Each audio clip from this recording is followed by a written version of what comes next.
Jack, it's been a really interesting evening here at Nywood Lane. Bognor have won. What did you make of the overall performance from the Rocks tonight? Funny as it might sound, I thought we did very, very well first half. Excellent. And played to some of the potential that the lads have shown all season.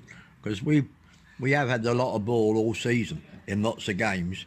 The major difference was today we actually took our chances and the final ball was of a better quality than what it has been in other games.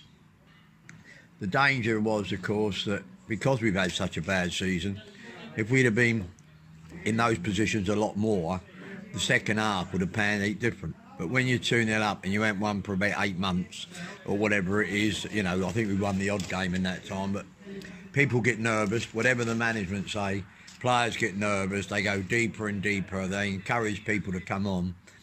And even though I wasn't happy with our football the second half, we actually defended well, where Dan Lincoln wasn't really brought on to do too much.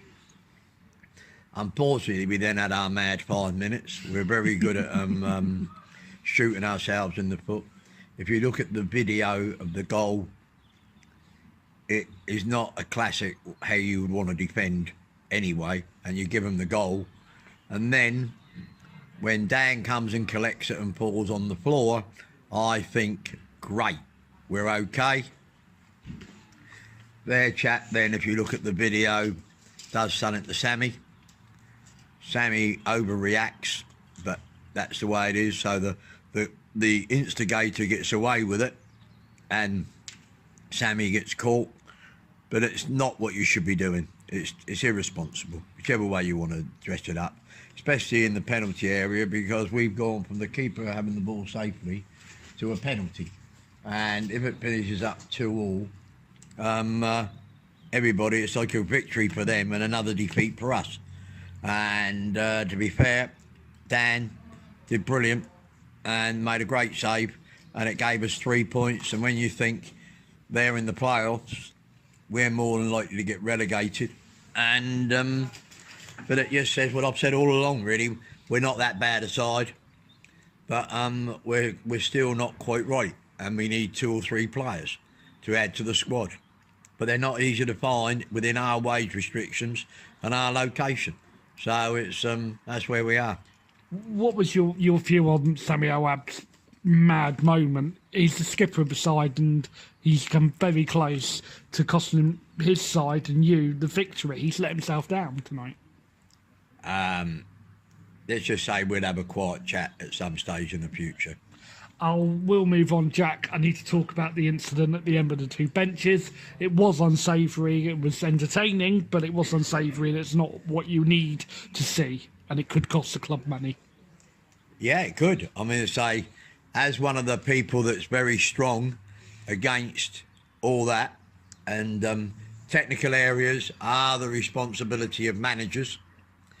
One thing I never do is talk to the opposition's management, or whatever they are, whether I'm friendly with them or non-friendly. I don't pass comments to other people. It's not what you should do. And I should think I was surprised by it.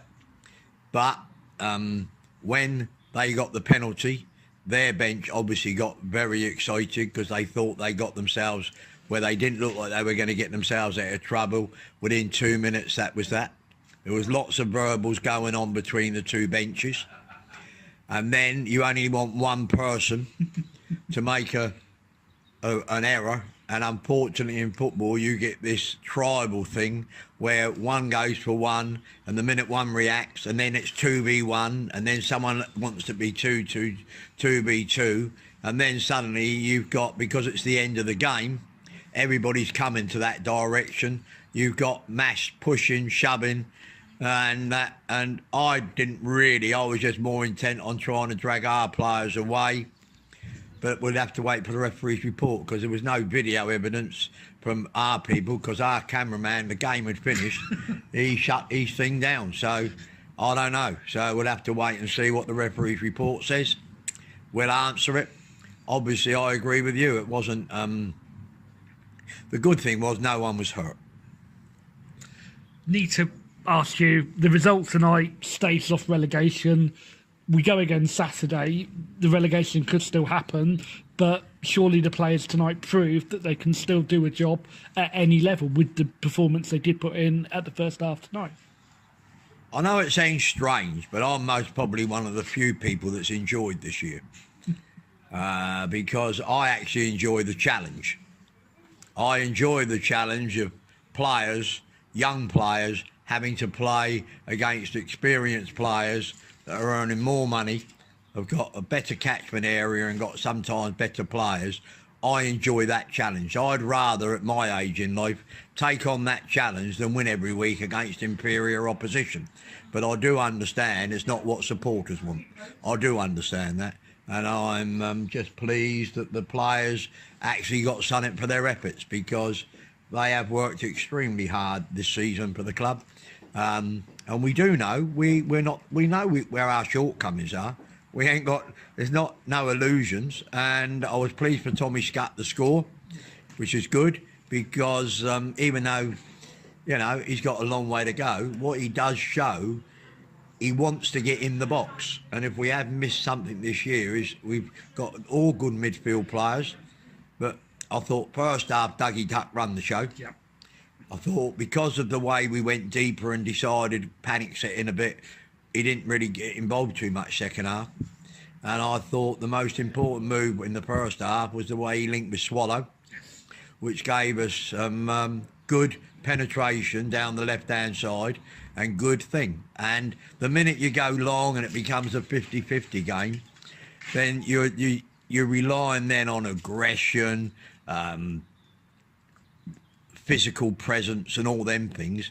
And Doug ain't got that. But he is, in my opinion, the best ball manipulator in this league by a mile. And he gives me more pleasure than most players do at any level with the way he is. And Jack, we are now coming up to the end of the season, and fans are going to be listening to this. They're going to want me to ask a question. Are we any closer to possibly getting a new permanent manager at the end of the season? Or is it, no? No, we're not. We're not any closer. We will be looking. We'll do what we need to do, and we'll move forward.